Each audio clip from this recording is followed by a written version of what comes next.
Hola, buen día.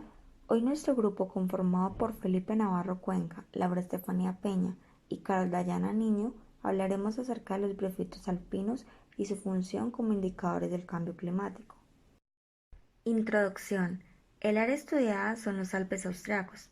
Dentro de las condiciones del área de estudio tenemos que en Europa en el último siglo la temperatura media del aire aumentó 0,9 grados centígrados, pero en los puntos más altos de estas regiones montañosas, zonas conocidas como Alpino Nival y donde se ubica el área estudiada, aumentaron 2 grados centígrados las temperaturas mínimas. Se ha reducido el periodo de nieve en esta región y el alpino nival es uno de los ecosistemas de montaña más sensibles al calentamiento. La región de los Alpes austriacos es ideal para estudiar el cambio climático, ya que además de sus condiciones climáticas, en esta zona el impacto ejercido por el ser humano al ecosistema es mínimo y en los puntos más altos los sistemas ecológicos son simples. El objetivo es determinar cómo influye la duración de la capa de nieve en la distribución de briófitas en los Alpes austriacos e identificar las especies de briófitas con alto valor indicador para los efectos del cambio climático. Materiales y métodos. Área de estudio. Concretamente el área de estudio es el monte Schrankugel ubicado en la zona más alta de los Alpes Stubaier y pueden alcanzar alturas de 3.200 metros. El suelo del monte es lecho rocoso silicio entendido como material suelto, siendo principalmente rocas gneiss y anfibolitas ricas en calcio y magnesio, que forman un mosaico de parches de nieve dispersos como se observa en la imagen. Se colocaron 26 cuadrantes de muestreo en total, cada uno de 1 metro por 1 metro. De estos, 14 cuadrantes fueron ubicados en el lateral entre 2.625 y 2.635 metros de altura. 4 se ubicaron al sur, entre 3.076 y 3.108 metros de altura, y 8 al suroccidente entre 2.912 y 3.400 metros de altura. En cada cuadrante se ubicó un marco de madera también de 1 metro por 1 metro, el cual estaba subdividido en 100 celdas, cada una de 10 por 10 centímetros. De estas celdas, 5 fueron seleccionadas aleatoriamente como representan los cuadrados negros en la figura 1. En cada una de las 5 celdas seleccionadas se insertó una plantilla de fibra de vidrio templado, también de 10 por 10 centímetros, con un grosor de 1,5 centímetros, la cual constaba de 81 orificios del mismo tamaño, cada una a una distancia de 1 centímetro.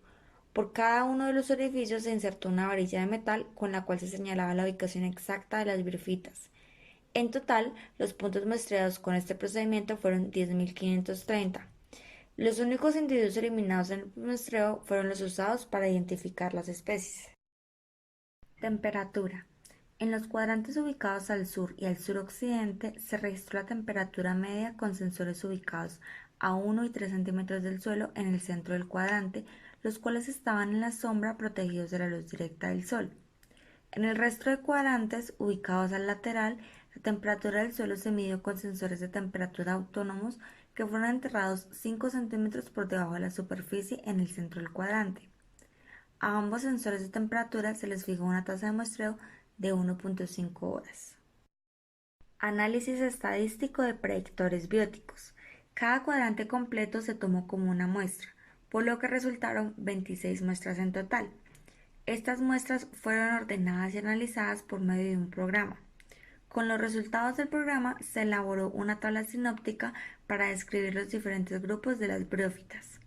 Posteriormente se creó un modelo lineal generalizado para aquellas briófitas que tenían una interacción marcada con el hábitat y describirlas. Análisis estadístico de modelos lineales generalizados. Se analizó la relación entre las frecuencias de grupos de briófitos y los factores ambientales como fecha de deshielo, altitud, cobertura de plantas vasculares, cobertura de pedregal, cobertura de roca maciza y cobertura de suelo desnudo. Para desarrollar los modelos lineales generalizados se supuso un error de Poisson en la frecuencia de las especies y se usaron funciones logarítmicas, cuadráticas y cúbicas, las cuales fueron probadas con x al cuadrado estadística. Primero, se probó la relación univariable entre cada variable ambiental y como segundo se analizó la relación entre la combinación de la fecha de deshielo y la variable altitud con otras variables ambientales. Ahora, siguiendo con los resultados, veremos que a partir del análisis Twinspan se dividieron las muestras en 5 grupos, tal como lo veremos en esta tabla de resultados. Para las columnas 1, 2, 3 y 4 corresponderán claramente con grupos ecológicos, mientras que la columna 5, que veremos por acá, no lo hizo. Aquí veremos la parte 1 de la tabla de resultados, pues es un poco más extensa, pero esta será suficiente para entender los resultados obtenidos. Ahora por acá veremos algunos ejemplos de especies correspondientes a cada grupo. El primer grupo estaba formado por especies subneutrofílicas y basifíticas que crecían en terreno abierto mezcladas con pedregal en altitudes más altas.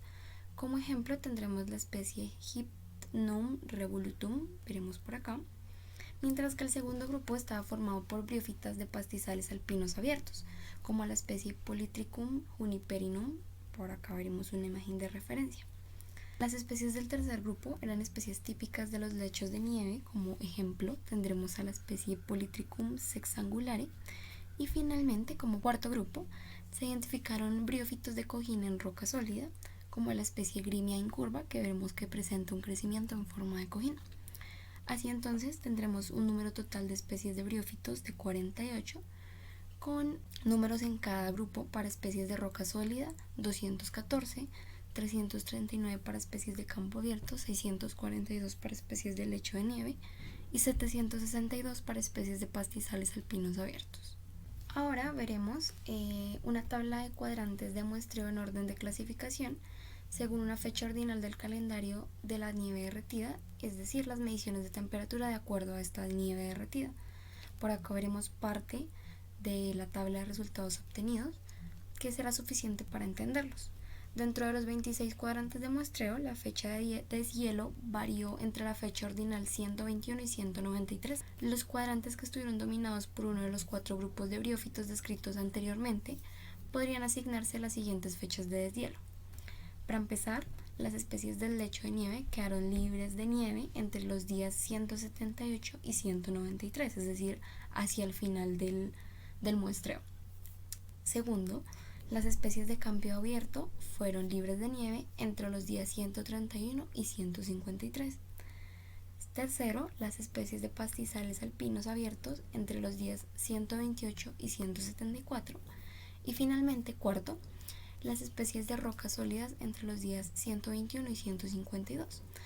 Por acá veremos abreviaciones y porcentajes, para lo cual las siglas SR hace referencia a especies de roca sólida, siglas AG, especies de pastizales alpinos, siglas OG, especies de campo abierto, y finalmente las siglas SB, especie de capa de nieve, para entender un poco mejor esta tabla de resultados.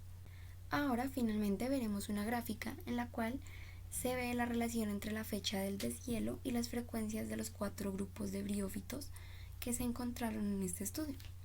Los resultados de la regresión univariante y multivariante para estos 4 grupos se resumen de la siguiente manera.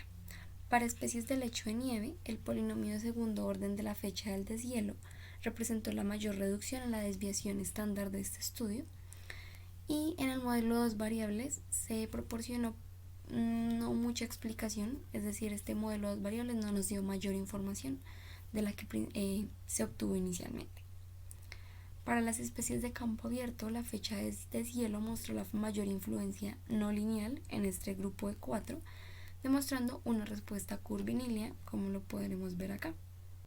Ahora, para las especies de pastizales alpinos abiertos, los resultados de estas mostraron una influencia más equilibrada de las variables ambientales, y la cubierta vegetal vascular representó la mayor reducción en la desviación de este estudio. La fecha del deshielo representó aproximadamente el 31% de la variancia que se explica.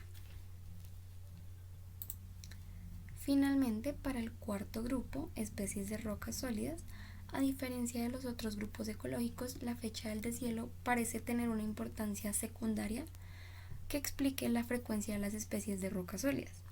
Por el contrario, el tercer polinomio de altitud mostró la mayor influencia en este grupo, seguido por la cobertura de plantas vasculares con aproximadamente el 58%, y con los modelos de 2 variables, la combinación de la altitud y el suelo desnudo, estos elevados al cubo, representó la mayor reducción de la desviación estándar de este estudio.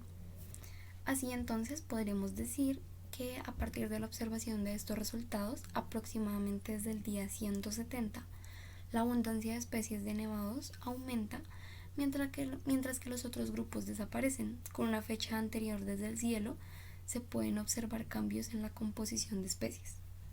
Entre estas especies podemos encontrar pastizales alpinos y de campo abierto. Ahora, en la discusión basada en los resultados obtenidos, usaremos también esta gráfica basada en la relación entre la fecha del deshielo y las frecuencias de los 4 grupos de briófitas. Así, los modelos predicen que cada aumento de temperatura de 1 grado Celsius empujará la línea de nieve hacia arriba unos 150 metros de altitud. Adicionalmente, se asumió que un cambio en la duración de la capa de nieve y la duración de la temporada de crecimiento tendría efectos mucho más pronunciados en esta gráfica, como por ejemplo en esta línea de tendencia. En general, la duración de la capa de nieve fue y es observada directamente por investigaciones de campo. Este parámetro se detectó indirectamente mediante mediciones de temperatura, las cuales permitieron predecir la duración de la capa de nieve en lugares más remotos.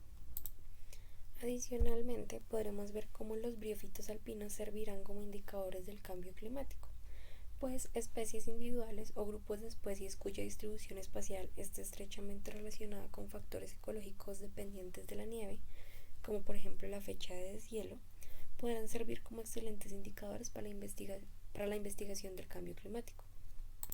Adicionalmente, no sorprenderá que la diversidad y cobertura de estos briófitos del lecho de nieve sea afectada directamente tanto por la fecha del deshielo como por factores estrechamente relacionados, como lo son el régimen del nieve, la estabilidad del sustrato y los regímenes de humedad, en estos casos.